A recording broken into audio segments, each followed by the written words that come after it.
નમસ્કાર દોસ્તો, world inbox એકેડેમીમાં ફરી આપનું હાર્દિક સ્વાગત છે. આજે આપણે કમ્પ્યુટરના કેટલાક મહત્વના પ્રશ્નોની ચર્ચા કરીએ. તો શરૂઆત કરીએ. નેશનલ એરોનોટિક્સ લેબોરેટરીઝ બેંગ્લોર દ્વારા પ્રથમ સુપર કમ્પ્યુટર વિકસાવવામાં આવેલું તેનું નામ શું હતું?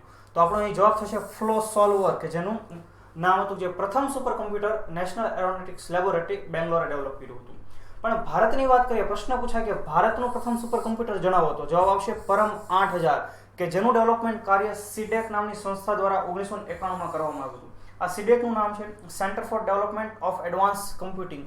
અને ભારતમાં સુપર કમ્પ્યુટરનું ડેવલપમેન્ટ કાર્ય કરવાનો મુખ્ય શ્રેય જેને જાય છે તે વ્યક્તિ છે વિજય ભાટકર, જેને ભારતમાં સુપર કમ્પ્યુટરના જન્મદાતા તરીકે ઓળખવામાં આવે છે.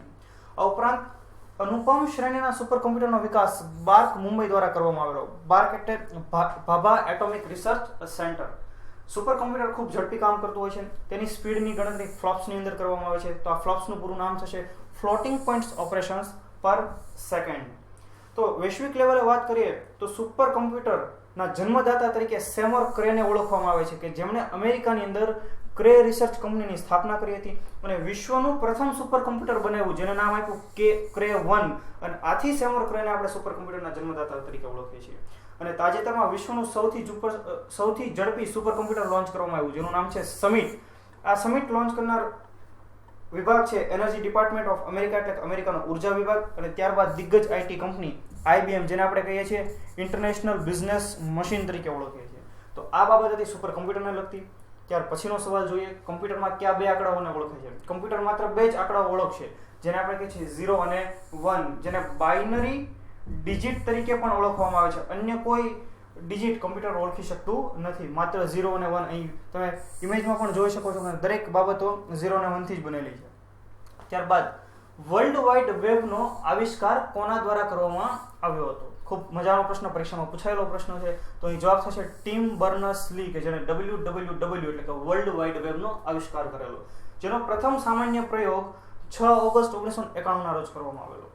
વર્લ્ડ વાઇડ વેબ પર ઉપયોગી થનારું પ્રથમ વેબ બ્રાઉઝર હતું મોઝાઇક, જેનું ડેવલપમેન્ટ કામ માર્ક એન્ડરસન દ્વારા 1993માં કરવામાં આવેલું. આ ઉપરાંત European organisation for nuclear research, કે જેને CERN તરીકે પણ ઓળખવામાં આવે છે, તેમના દ્વારા વર્ષ 1993માં વર્લ્ડ વાઇડ વેબને મફત ઉપયોગ માટે ઉપયોગ કરવામાં આવ્યું હતું. ત્યારબાદનો પ્રશ્ન આપણે જોઈએ, MS પાવરપોઈન્ટમાં સ્લાઇડ શો શરૂ કરવા માટેની ફંક્શન કી કઈ છે? ખૂબ સહેલો અને મજાનો પ્રશ્ન. અહીં જવાબ થશે ફંક્શન F5. આ ઉપરાંત ફંક્શન કી પ્લસ F5 કીથી પણ આપણે સ્લાઇડ શો શરૂ કરી શકતા હોય છે. અને જો આ બંને કીનો ઉપયોગ ન કરવો હોય તો પ્રેઝન્ટેશન પાવરપોઈન્ટ પ્રેઝન્ટેશનમાં સ્લાઇડ શો મેનુમાંથી બે વિકલ્પ આપણી પાસે હોય છે, કે જેથી આપણે સ્લાઇડ શો શરૂ કરી શકીએ. પહેલો વિકલ્પ છે ફ્રોમ બિગિનિંગ. આ બટન પર ક્લિક કરવાથી પહેલી જ સ્લાઇડથી સ્લાઇડ શો શરૂ થશે. જ્યારે બીજો વિકલ્પ છે ફ્રોમ કરન્ટ સ્લાઇડ. આ મેનુ પર ક્લિક કરવાથી જેટલાની સ્લાઇડ પર તમે હાલમાં હશો ત્યાંથી સ્લાઇડ શો શરૂ થશે. ત્યારબાદનો પ્રશ્ન, Who created the C language, એટલે કે C લેંગ્વેજની રચના કોના દ્વારા કરવામાં આવેલી છે? તો જવાબ થશે ડેનિસ રિચી, કે જેમણે બેલ લેબોરેટરી, જે USA ખાતે આવેલી છે, ત્યાં C લેંગ્વેજની શોધ કરી હતી, જેનો મુખ્ય ઉદ્દેશ્ય ઓપરેટિંગ સિસ્ટમ, યુનિક્સ ઓપરેટિંગ સિસ્ટમને બીજી વખત બનાવવા માટેનો હતો. તેમાં C લેંગ્વેજનો આપણે ઉપયોગ કરશું તેવું તે લોકોએ ધાર્યું હતું. ઈસવીસન 1986માં અમેરિકન નેશનલ સ્ટાન્ડર્ડ ઇન્સ્ટિટ્યૂટ, એટલે કે ANSI C લેંગ્વેજને માન્યતા આપી અને ત્યારથી તે ANSI C તરીકે ઓળખાઈ હતી. જ્યારે C લેંગ્વેજનું ઓરિજિનલ વર્ઝન છે, જેનું નામ છે K&R, જેની રચના બ્રાયન કનિંગન અને ડેનિસ રિચી દ્વારા કરવામાં આવેલી, જેમણે પોતાના નામના પહેલા અક્ષર ઉપરથી K&R તેનું નામ રાખ્યું હતું. તો C લેંગ્વેજના શોધક તરીકે અથવા તો તેની રચના કરનાર વ્યક્તિ તરીકે ડેનિસ રિચીને ઓળખવામાં આવે છે. abc@gmail.com માં ABC શું છે? તો અહીં ABC ને આપણે ઓળખશું યુઝર નેમ તરીકે, એટલે કે @ પહેલાનું જે કાંઈ લખાણ છે તેને આપણે યુઝર નેમ કહેશું. @ પછી છે gmail.com. તો અહીં gmail ઈ ડોમેન નેમ છે અને .com જેને આપણે કહીશું ટોપ લેવલ ડોમેઇન. તો બંને એક રીતે ડોમેઇન, જેને હોસ્ટ નેમ તરીકે પણ ઓળખવામાં આવે છે, અને ત્યાર પછી પછી .com હોઈ શકે, .org હોઈ શકે, .net હોઈ શકે, .gov એટલે કે ગવર્મેન્ટ હોઈ શકે. તો વિડીયો પોઝ કરીને આ મેઇન જે ટોપ લેવલ ડોમેઇન છે તે તમે લખી શકો છો. પરીક્ષામાં આમાંથી કોઈ પણ ડોમેઇન પૂછાઈ શકે છે.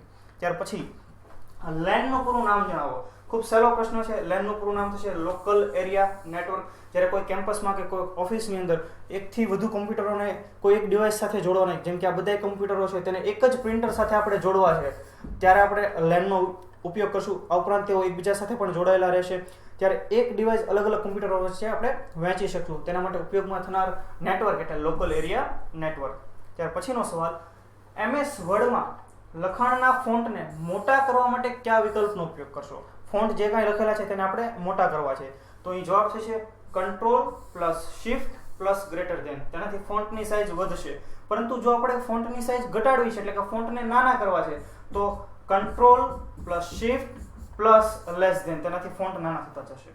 ત્યાર પછીનો સવાલ, કમ્પ્યુટરમાં એક અક્ષરનો સંગ્રહ કરવા માટે કેટલા બીટનો ઉપયોગ કરવામાં આવે છે? ખૂબ સારો પ્રશ્ન છે. અહીં આપણો જવાબ થશે 8 બીટનો આપણે ઉપયોગ કરશું, જેમાં બાઇનરી ડિજિટ હોય છે. આપણે આગળ પણ ચર્ચા કરી કે કમ્પ્યુટર માત્ર 2 જ અક્ષરોને ઓળખે છે, 0 અને 1.